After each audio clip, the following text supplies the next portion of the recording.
Welcome to For Those About to Brawl, the MMA and boxing podcast from Manchester, England. This show is brought to you by the double team of Den and Chutney. This podcast will focus on all things combat, including reviews, previews, and absolutely everything in between. Chutney, how are you doing on this fine day? Sometimes too much in between, I suspect. Yes, you could say that. I'm pretty tired today. I've had to walk my dogs 3 times because avid listeners will know I've got a loft conversion going on and the builders keep on kicking me out of the house. But they're well walked today, so hopefully they won't be interrupting the pod like they usually do. But yeah, other than that, yeah, doing pretty well. How about you, Dan? How are you? I'm not too bad, mate. I'm not too bad. You know, you start every show by saying how tired you are. Is that right? I think you need to get more sleep, mate. I possibly get too much sleep.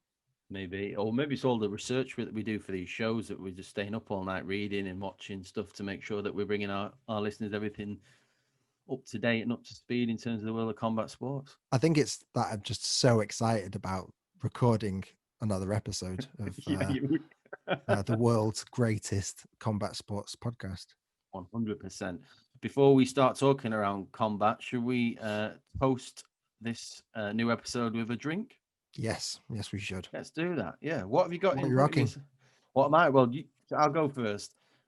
So I'm being relatively good in school days, and I'm not drinking alcohol. So I've actually gone back to the old school and reliving my childhood days of drinking fizzy drink a day, and this is a little shandy. A shandy. You're not drinking? But not in the week, no. Oh, okay. Right. I am at the weekend. But we always do the podcast during the week. We do it at the weekend after an event. Okay. Wow, that's a funny colour, isn't it? Just reminds me of being a kid at my granny's house. Well, I've actually just finished 2 weeks of self-isolation. It was tough. Didn't leave the house for 2 weeks, as I'm supposed to. And in that time, I only drank 1 beer.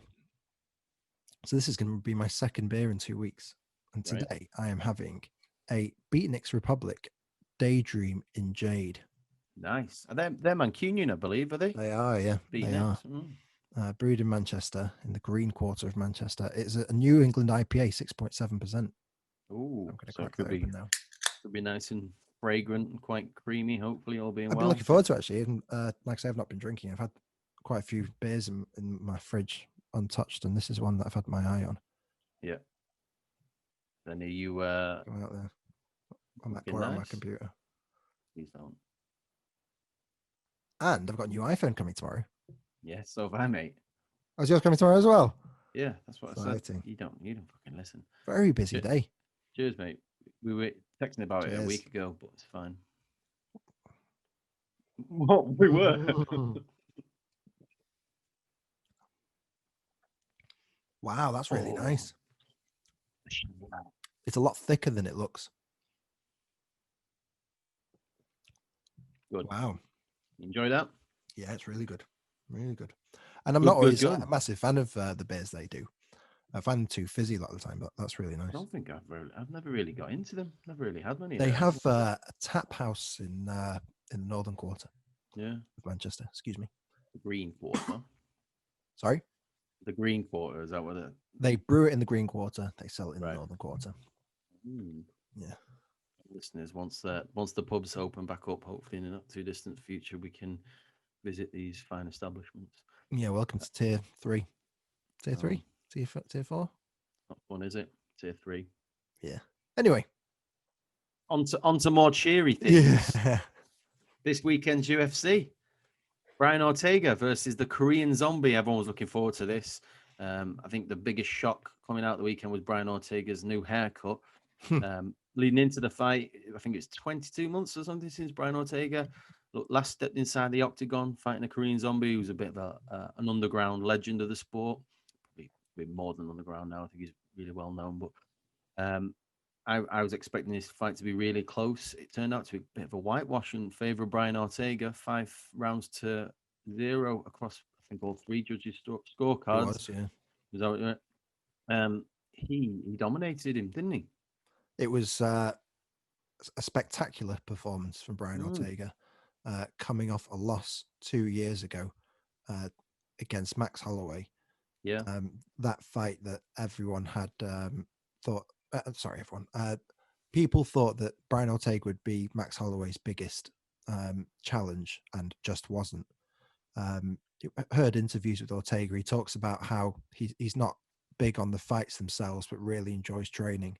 And over the last 2 years, he really must have enjoyed his training because he's improved. I mean, exponentially, incredible improvement over that time. And against Korean Zombie, who's not just a fan favorite, but he's not just a fan favorite because he puts on shows, but also because he is really good at what he does. He had the record of the fastest knockout in the UFC, or unofficially maybe, and known as the Korean Zombie because he just always moves forward and it's always an exciting performance. But Brian Ortega made him look rubbish. And he's not. Him, didn't he? Yeah, it was an incredible performance. Chan Sung Young just didn't know what to do. Kept on coming forward, scared of the takedown that Brian Ortega kept on teasing, which rarely came, and didn't let himself go. I mean, I felt like he could have given more output. Ortega, Korean Zombie, which he didn't give enough output, but I think he was just puzzled. Didn't know what to do. You're right. I think he was worried, like you mentioned. I think he was a fair bit worried about the takedown, wasn't he? Which I think Ortega was potentially going to a fair few times. I was very impressed with Ortega, similar to yourself. It's been a while since we've seen him, like we said, almost 2 years, and it's really refreshed that featherweight title picture now. You think you'd throw him straight in there against the champion, Volkanovski? There's a few names in there, including Zabit Magomedsharipov. I'm glad you took that one on. And someone else. Who am I thinking of? Who can't remember? Rodriguez, maybe. Rodriguez. I wasn't actually thinking him. I don't think. I'll come back to that in a second. Holloway, but unfortunately, I think. Holloway. There's always talk of the third. The third match there, but no, not for me on that. See that? No, I agree. And I think that's pretty much out the window now. I don't think they're really talking about that. But yeah, Rodriguez, Calvin Kattar as well is talked about in that conversation. It's a great division. It really is. It's one of the best ones, isn't it? Volkanovski's been quite vocal this week, saying he'd like to fight Ortega next year over, in the land down under. Trying to lobby for that fight. I think it'd be great. Well, they're talking about the fact that they can have crowds down there, certainly in New Zealand, but issues with quarantine and things like that means that might not happen. But it's certainly interesting. Yeah, I've started using the burp button on our new microphones. I have. I think that's what it's for anyway. Yeah. Hopefully, listeners and viewers, you'll notice a step up in our audio output because we've invested with our funds into some improved technology here, so I'm hoping you can hear our dulcet tones even better than normal. But as the nights get longer, not in our visual output, because we're both I'm either too bright because of these weird lights I've got on me, and you're too dark. So we need to sort that out. Yeah, we do, but we'll get on to that. It's quite easy to. I was going into the fight thinking Ortega was going to lose because he wasn't particularly impressive against Holloway 2 years ago, but I think you said he must have enjoyed his training because he really did look like a more refined version of the fellow who stepped in against Holloway. And he shaved his head as well. I was going to ask you because you texted me about that prior to the fight. You weren't very impressed with it. I think he looks. You weren't very impressed with the haircut. He looks like a Make-A-Wish kid. Yeah, wasn't he doing it for charity? I think, and possibly one of those charities. So maybe a bit of a crash joke from me. Yeah, he's donated his hair, hasn't he? Yeah, yes, so good for him. But a trademark like that, I mean, that was his trademark, really. Yeah. So he's lost that now. I guess he'll have to make another one by winning fights. Yeah. Well, hope he does, and I hope he steps up and fights the champion. I think that'd be a great fight to see. I'd like to see I spotted What? that burp. I spotted that burp. That was a Cool. cough. That one. That was a Oh, cough. was it? Apparently, it works for coughs as well. This part. But they all hand over the mouth. You It's could have polite. It's stealthed it. polite, Yeah, then. you could have stealthed it. No one I would don't have want to cough all over my new microphone. Anyway, clocked. go on. Yeah, would you throw Chanzung? Oh, I'm just going to call him Korean Zombie. That Shandy's gone to my head. Would you throw him in against someone in the top 10 still? Maybe, I think you mentioned Qatar or Cato, I should say, or Rodriguez would be, I think they fought a while back. Throw them back in together. Was the beat? Yeah, well, he's gone down to number 5, so he's still well in the top 10. Yeah. Yeah, there are these names there, and if Chan Sung Young wants to get back up there, then maybe he should fight one of those. I mean, it'd be good for him to get one. Our old pal Arnold Allen, he would have a great fight with him, a friend of the show. I mean, it's such a great division, isn't it? Just such a It great really division. is. Looking down at it now, I mean, even down at the bottom, you've got Edson Barboza, Bryce Mitchell, 14 and 15. There's all sorts of names who would be wanting to move up there. I really like Volkanovski's attitude about just let them come. He's well up for challenges. Completely ready for him. Moving on to the women's flyweight division in the co-main event of that card over the weekend, Jessica Andrade defeated, I can't even pronounce her name, but Caitlin Chukagian. Chukagian. What a vicious fight this was, with TKO finish with body punches. Jessica Andrade landed a great body punch that really hurt her opponent. She's such a good fighter, and so strong. Powerful. That's exactly right. And then just went after it, finished just at the end of the first round. Quite impressive from Andrade, wasn't it?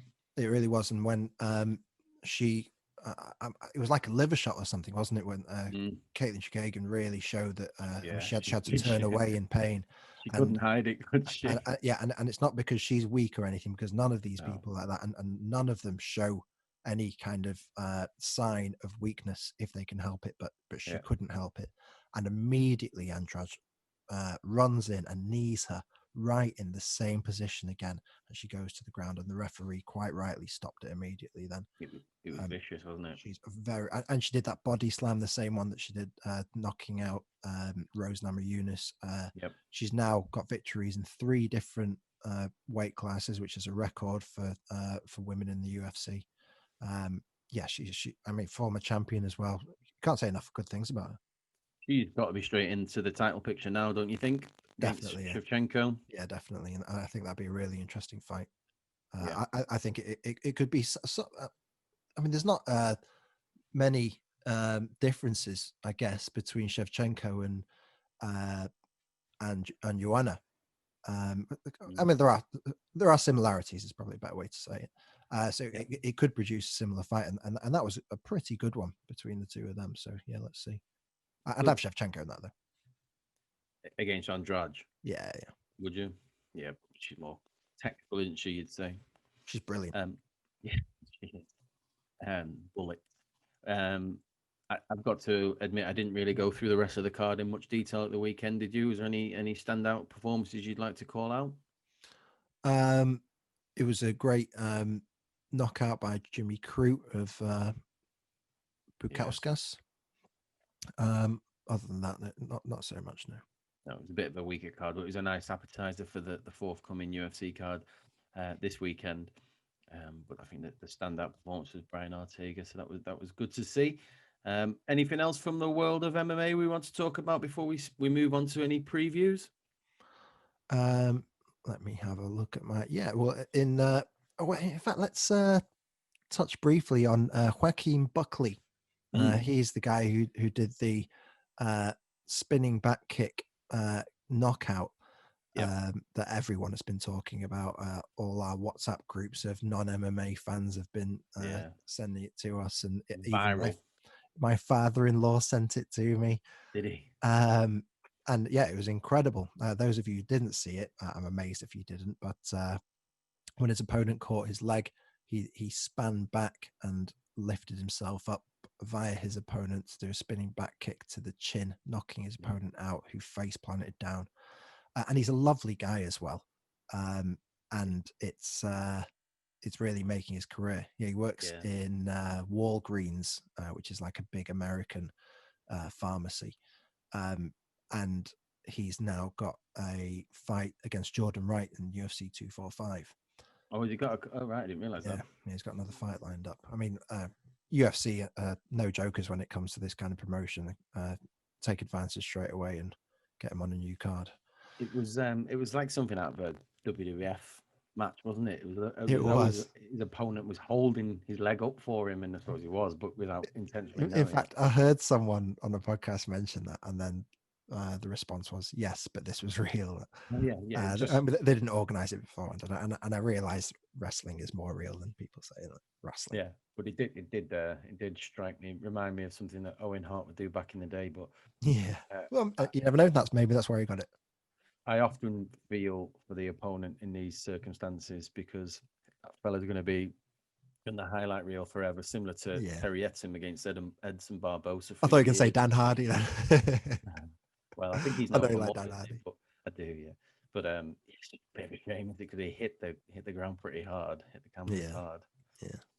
And Another one of those is Bisping and Henderson, yeah, which Henderson even made to his into his logo. I suppose it just means that it's just some fighters can go on from there, like Bisping and Yeah. Hardy to a degree, but some will just be like I don't think we ever saw Terry Etim again or any kind of degree. So Well, he next made the news when he had a breakdown, if you that's what I remember. mean. So, and I'm sure Hope he's doing to okay. some degree that probably didn't help having that gone down his face all the time. But Being kicked in the head doesn't help with many things, really, does it? no. Doesn't solve any problems.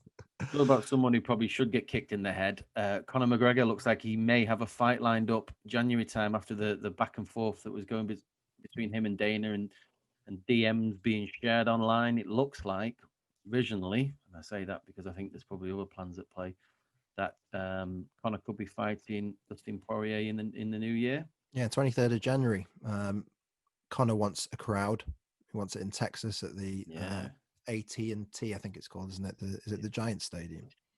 Not Giants. No, it's the Cowboys. It's Cowboys. absolutely Sorry, Cowboys, yeah. amazing. Yeah, it's like a 80,000 seater, isn't it, or something like that? But they'd get with the floor as well. They'd get a huge crowd in there, or potentially can get a huge crowd. He's been there before during an NFL game. Yeah, showing off his. He's pals with the owner or something, isn't he? Yeah, Jerry Jones. Yeah. So that's exciting. That's I mean, we had high hopes at the start of the year after the Cowboy victory for seeing Conor at least once, if not two or even three times this year. Looks like we won't see him again this year, but we might see him in the new year. And it'd be great to see him move back up the ranks in the authentic way or the orthodox way that I prefer. Yep. Not for everyone. Although he does say that this is just a warm-up fight for Pacquiao. Yeah. Because Dustin is a lefty. I think we mentioned in our last pod that I probably don't blame him too much for not having so many fights this year. I think he's wanted to, and there's obviously circumstances outside of his control. Yeah. I'm still not convinced it's going to happen, though. I'm still not convinced that it's going to be Poirier that he's going to be fighting, because I think there could be some kind of outcome from this weekend, which might have some implications on that. Yeah. Well, talk about that in a minute. Yeah, it's not a segue. No. Did you watch MMA broadcast via the BBC iPlayer recently, which was a bit of a turn up for the books? I certainly did, and this was the first ever Bellator event in France. France now has legal mixed martial arts, which is great news for Europe. Headlined by MVP, who fought. I've gone blank. Let's go by. Yeah, about to change my lighting situation. And it wasn't worth remembering, unfortunately. I think Scott Coker said that it was because he's been out of action for so long that he didn't put on the usual all-firing performance that he usually does. But you're fine there, don't worry. Yeah, if you get your head to your right a bit, that would be good. Yeah, that's it. Perfect. And not a great showcase for being on BBC at a good time for Europe. Not that MMA really needs a boost in Europe, but hopefully start of something good. It's good that they're essentially using that kind of distribution channel to share some MMA. More Bellator results. Mm, Chris Cyborg got her first career submission in Bellator, and she remains champion there. The Cyborg division still doing well. I think she'll probably end up retiring there in Bellator. they're getting some good money, won't she? Yeah, I mean, she's still second best in the world, isn't she? Yeah, I think so. In her division. Definitely. To Amanda You want to Nunes. see. Yep. Anything else from the world of MMA that's happened over the last few weeks you want to shout out? I think we should perhaps get on to this weekend's huge event. UFC 254 Fight Island for the lightweight championship of the world. Khabib Nurmagomedov fighting Justin Gaethje. Yeah. Justin Gaethje is obviously the interim champion. Khabib's the lineal champion. It's going to be exciting, isn't it? Lineal champion. That's not a phrase you hear in MMA, really, is it? No, I suppose it's not. I think DC. And is he lineal? Is he lineal champion? Because the belt was vacant when he won it. He's not beating the man, has he? And I don't mean to correct you.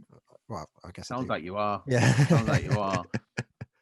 But the main I'm point sure he is now, because I think. Well, carry on. Well, you got to beat the man, though, don't you? To be the man, didn't it? Well, who did he beat? Dustin for the vacant belt. No, because he was a champion before that. Was he? Right, he was still a vacant belt anyway. Because he beat Connor. But anyway, for fuck's sake, why are you messing the spiel up here? Yeah, anyway, your promo. I've completely ruined your promo.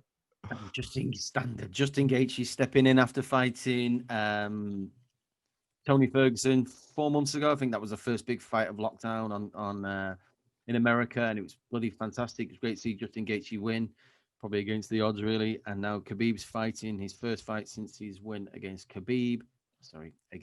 Dustin. The only slight downer for us UK fans is it's a fucking pay-per-view, which drives me around the twist. So it's on at a good time for us, but it's pay-per-view, and it's £20. And let's face it, does anyone live in a house where more than one person likes UFC? So it's 20 quid to watch 5 hours of UFC on a Saturday evening on your own, hoping that your missus or whoever else doesn't want to watch Strictly Come Dancing or whatever might be on. It's just fuming, absolutely fuming. And I don't know what to do. Like, to be honest, after like 2 weeks of lockdown and tough time with builders and everything else, I'm thinking, maybe I'll just 20 quid. It's not the end of the world, and I'm not spending much money at the moment anyway. Yep. But Mrs. never gonna have that. I might be able to dip in and out of it, maybe. Maybe unless you want to see what time they're re-showing it, they might be able to see it in the morning, Sunday morning. Oh, maybe. Yeah, that's interesting. But I'm not doing it out of principle. You're a very principled man. Well, I just think the more people do it, the more likely they're going to carry on fucking doing it. Well, they are going to carry on. I think they probably have to. But yeah, we've got the main event of Khabib Nurmagomedov versus Justin Gaethje.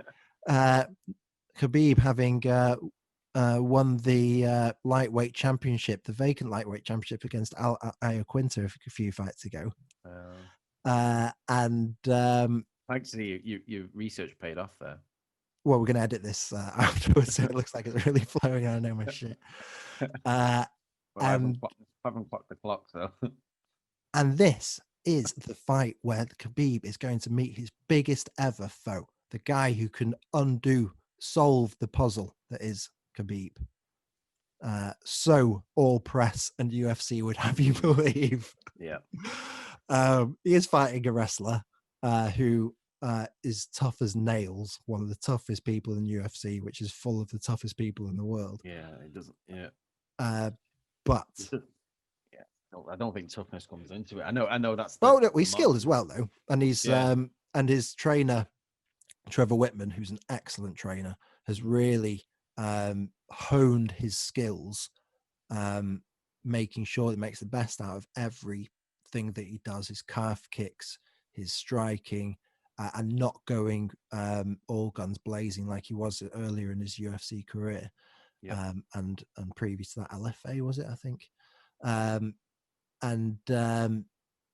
So he's definitely fighting Khabib at the best time in his career. He's definitely the best that he's ever been. He's peaking, isn't he? Yeah, he's peaking. Yeah, and I'm really looking forward to it.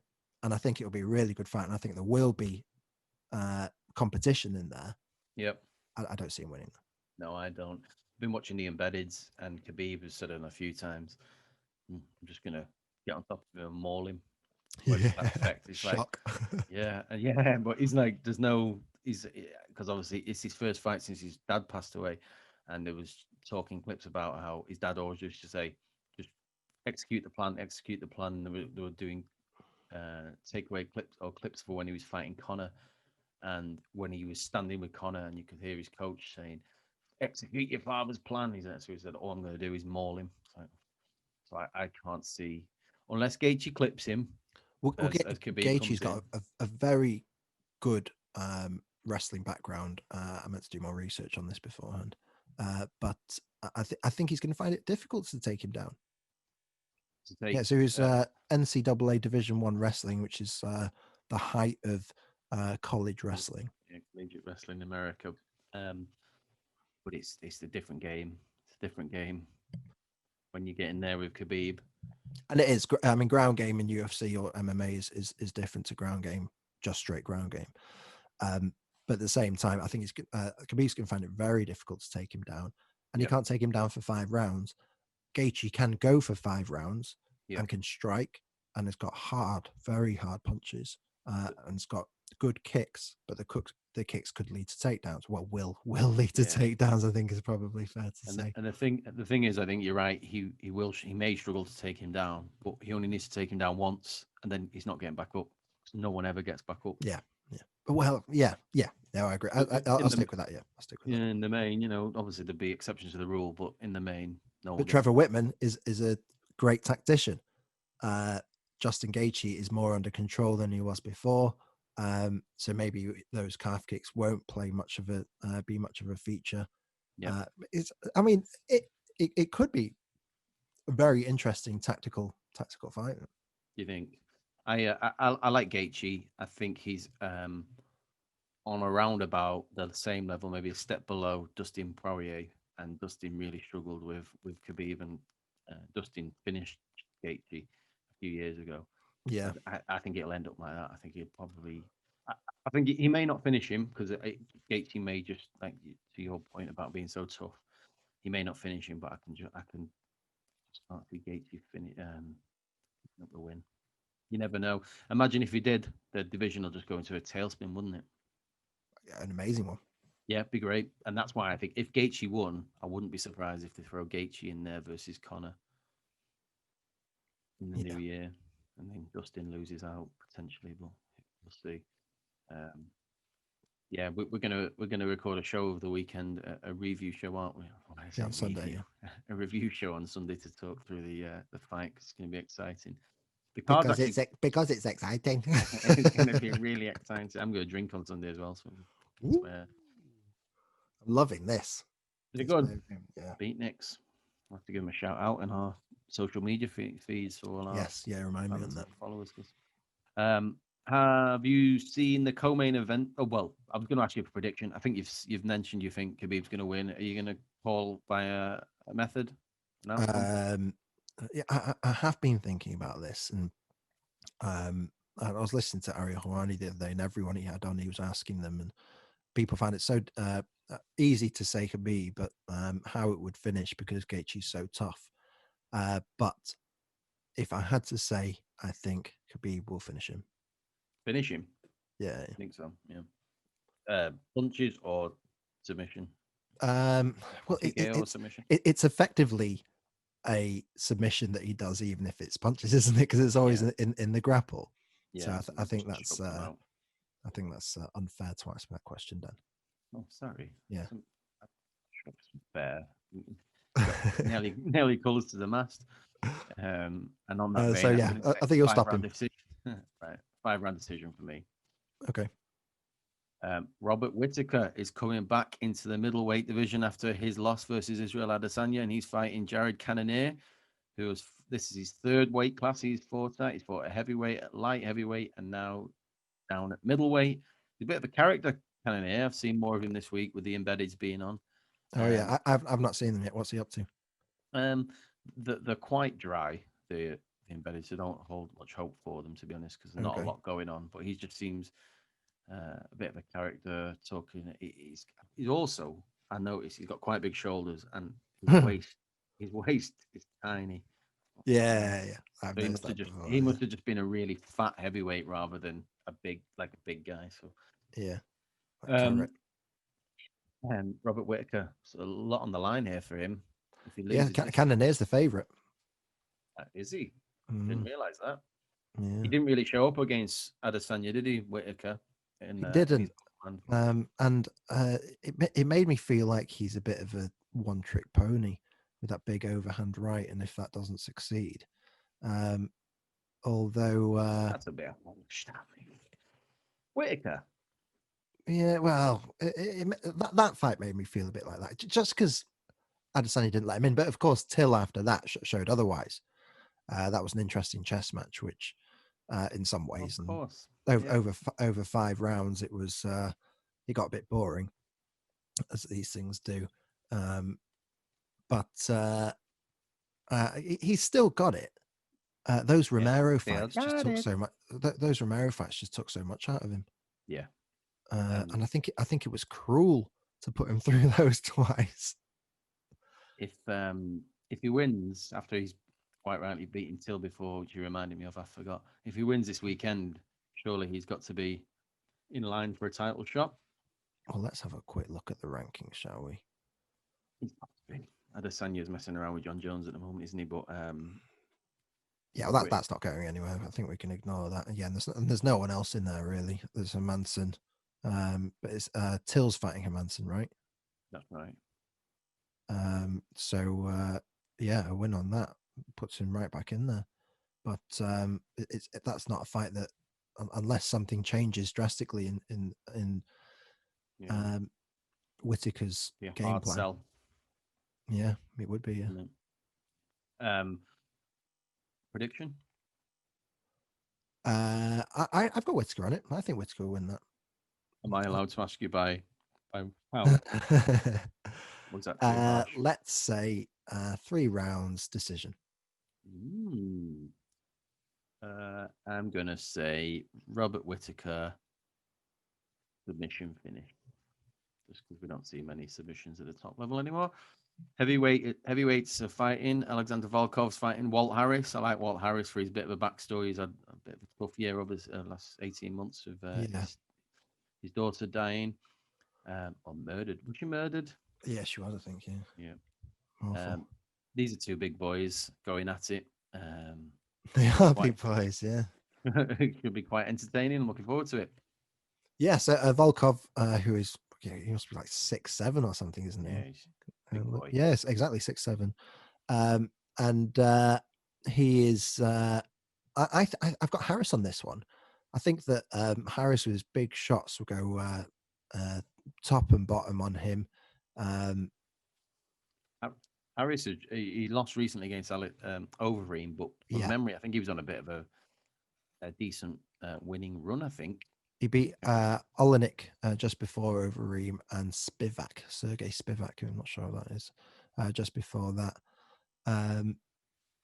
He beat Orlovsky as well, didn't he? Something. He did. It was overturned. He tested positive for something that I don't know what it is. But yeah, I mean, he's had a half decent UFC career. Yeah. And that Overeem fight, he put on a good performance. Got taken down towards the end, didn't he? And Overeem beat on the ground. Second round, I think he got TKO'd.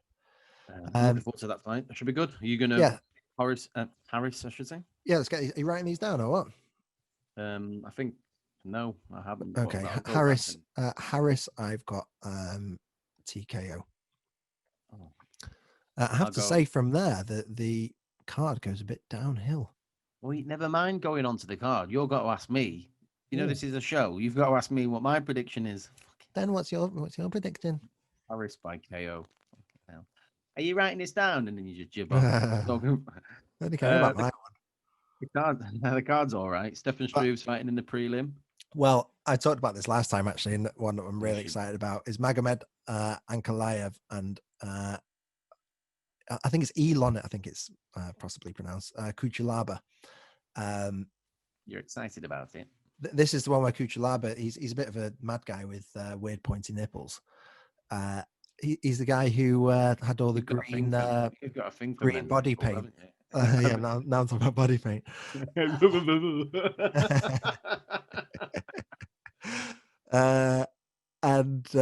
So he did the spaghetti legs when he got clipped by Ankalaev, and he said it was just a blag, and then the referee stopped it when he was on his feet. I mean, that was such a terrible stoppage.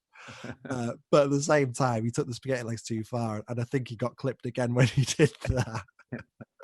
And then, but just when Bruce Buffer, or no, when he came into the octagon at the start of that fight, he started on Ankalaev before the fight even started, trying to psych him out. Then the rematch got called off because Kuchulaba got COVID, and now we're going to see the real deal. And this, I'm actually really excited about this one. So if I do pay up, I will watch. I'll watch this, then jib a few fights, and then try and catch the last two or three. It's a six fight main card. The only problem is with pay-per-view, you can't bloody record it, can you? So no, I won't be bothered about any of that. Okay, then, folks, we'll come back to you on Sunday with our review of the card. Looking forward to it. Hopefully, we'll remember our picks and we can. Have you heard BT Sport, like on Champions League and stuff this week, talking about UFC? It's a little bit awkward, isn't it? Like, yeah, that's exactly what I'm about to say. The best one I've heard is Justin Gift J. Yo, wow. Yeah. To be fair to them, sometimes they get it okay. Like. Yeah, you would. If you just saw it, you probably wouldn't gate. Yeah, upcoming fights. A couple of exciting me. We've got Petra Yan and Aljo Sterling, 12th of December. And Musasi and Lima in Bellator on the 29th of October. That is a great fight. Gegard Mousasi is one of my favorite fighters. Yeah, he's brilliant, and that they are two of the top 5 in the world, I'd say. Yeah. In that division on 29th of October. Make sure you catch that. On the 31st of October is being billed Uriah Spooky. Hall. Uriah Hall versus Anderson Silva, and it's Anderson Silva's last ever fight. Yeah. So, I didn't want to talk about it. I get all teary. Yeah, we will talk about it near the time. Maybe we might do a bit of a tribute show. We could do a special. Yeah, do a special. Anything else from the world of MMA before we talk through some boxing news? Nothing from me and nothing from you. Lomachenko lost at the weekend. Oh, wow. The world of boxing, or at least lightweight boxing, has been turned on its head. Lomachenko, in many people's books is pound for pound best in the world. Many people's favorite fighter because he's just so exciting to watch. Incredible footwork, great boxing. Teofimo Lopez has been saying for a while that he's the man to beat him. Undefeated fighter going into that, wasn't he? I know, but he was full of mouth, just like mouth, and a lot of people just because of that just ignored him. But yeah, undefeated, not beaten. I mean, he's beaten some half decent fighters, but we didn't see everything that he had to offer really, because a lot of reasonably early knockouts. Yeah. Yep. What a performance! It's impressive, wasn't it? What a performance! I didn't watch it live because of the time, and but I searched Lomachenko the next morning, expecting to see another win. And what did I see? Maybe not a shutout, but a convincing win. And of course, watched it afterwards. Convincing win by Lopez. There was some talk that some people thought that Lomachenko was robbed, but absolutely not in my eyes. I've not seen that, and that those people are idiots. It was really. How do you think he solved the puzzle of Lomachenko? because no one else has been able to do it. Well, recently, in recent years, anyway. That is a difficult question to answer, Because but I just I mean, was it that Lomachenko didn't turn up, or was it that it was just an unreal performance? Did he take him for granted that he was going to win, or take him I think lightly? Loma not turning up is a disservice to Lopez. Yep. I think that his aggression worked for him. His speed, his defense was excellent. I think I think he studied.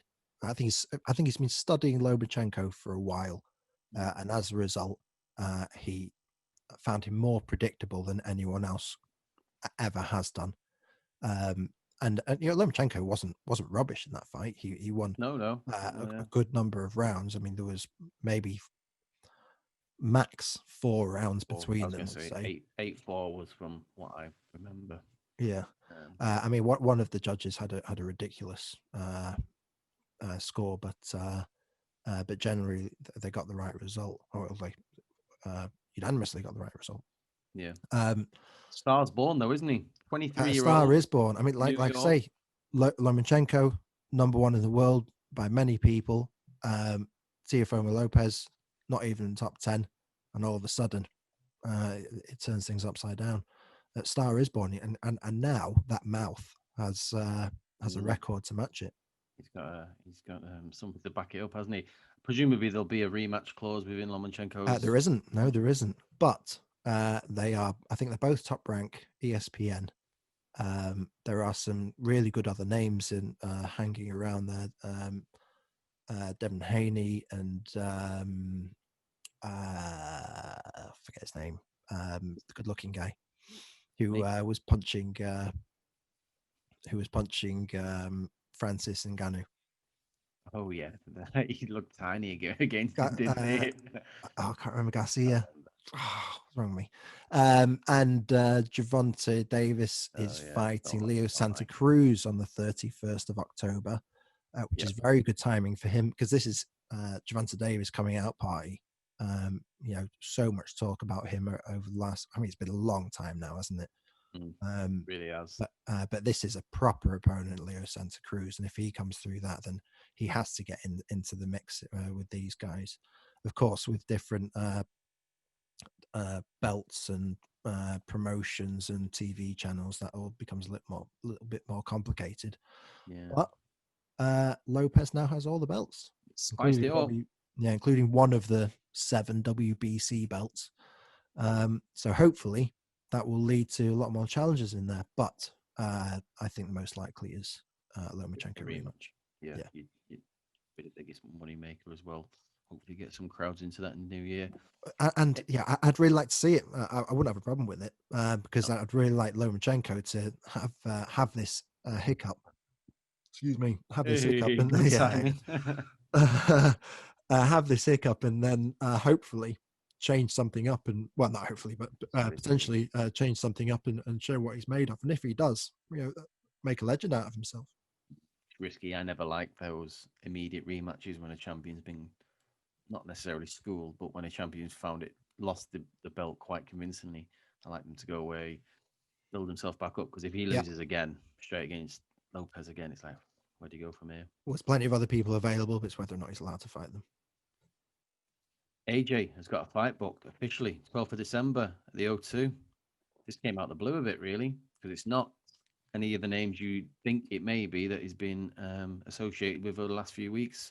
Pulev, he's fighting 12th of December at the O2. I'm not sure about crowds just yet. We have to see what the situation is in the UK with COVID, but it should be it's good to see him back in the ring, hopefully, all being well. So I guess they're booking it at the O2 in case they can have crowds. Yeah. And then it's probably not that expensive. They've probably got some deal or something like that. The O2 won't have any other bookings, will it? So exactly, yeah. So it's probably So good for him. He's back on the wagon. Get a fight under his belt. Hopefully win and continue that. Trying to get into that circle of picture. Yeah. Well, exactly. With Tyson Fury and Deontay Wilder and whomever else. the heavyweight division has slowed down as all of boxing really because of COVID, and the way that the business is set up means that they've not because they don't have crowds, it's more difficult to pay the fighters because they get cuts and things like that. Yeah. So we are in a position where well, certainly UFC leading the way, and MMA is Bellator and the rest are following up. Our boxing just hasn't caught up, and it's a shame. We are getting some fights now without crowds, but yeah. But back to Pulev. I mean, he's no joker. No, should be a good fight. Yeah, he's not a bum. He's undefeated other than against the legend who is Vladimir Klitschko. Yeah, exactly. Including beating Hugh Fury, Derek Chisora, and others, and all over as well. He's not only fought in his home boxing country of Germany, but in Germany and elsewhere. Sorry, in the US and elsewhere. Have you seen what his nickname is? No. Cobra. Oh, nice, like me. Yeah, like you. Yeah. So we'll probably do a preview and a review of that fight in December. But, yeah. Looking forward to that. It's good to see the heavyweights back at it, all being well. Anything else from the world of boxing you'd like to talk about? Yeah, there was Lewis Ritson win, which was very controversial, and Miguel Vasquez clearly won it. Even Eddie Hearn said it from his COVID isolation. A judge was seen allegedly on his phone, but that's debatable. But possibly not paying attention properly. You want a split decision. Is being investigated, and I'm glad that it is. But investigating one judge is not nearly enough for the state of judging in boxing. We talked about Gervonta Davis and Santa Cruz. Looking forward to that. Yeah. December the 5th could see several hours of straight boxing. Straight boxing? You mean with heterosexuals?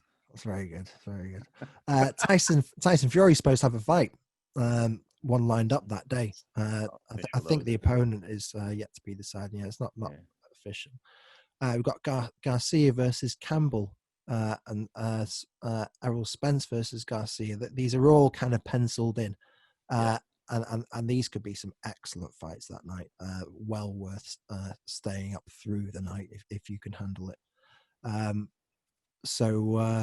Boxing is boxing back. I think boxing might be back. That'd be great. It'd be the new year before we can really claim that. Well, for everyone in the world, let's hope that everything settles down soon and we can get back to some kind of normality. I miss the pub, and I mean doing it properly. Can't do all dayers anymore, can we? That's the thing. I haven't had an all day hangover since February, March.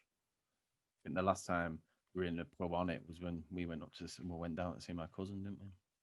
Avid listener. I'll see about that the other day. Yeah, it's fun that weekend. Yeah. I think we're heading towards the end of the show. Is there any call outs, any shout outs you want to do? Shout outs? Do we do shout outs? Probably not. Well, shout outs to everyone listening. I think you're all great people. If you want to review us somewhere and give us 5 stars or whatever they do, that'd be great. But if you don't, I think you're still great people. But you can find us on Twitter at FTAB News. You can find me at Chutney News. You can find Den at Braemar Soldier. That's BRAEMAR Soldier. You can email us at ftabpod@hotmail.com. Other than that, please share us. Please rate us. Please tell your friends. Subscribe. That's something that we don't ask people to do. Subscribe to us. Subscribe to our podcast. We're on Spotify now. That's new. Exciting. It is exciting. We got a new sound engineer. We've got full-time sound engineer looking after us. Yeah, we've got better microphone. We've got sound engineer. We've got better intro. Secondhand Guns still doing that cool intro that we do, and the outro. Yeah. Great Manchester band. Love us, hate us, rate us. Listen. Tagline, mate. That's a tagline. Yeah. Boom. Right, ladies and gentlemen, we're going to see you on Sunday with a review show of UFC 254. Boom. The only thing that's left to say for those about to brawl. We salute you.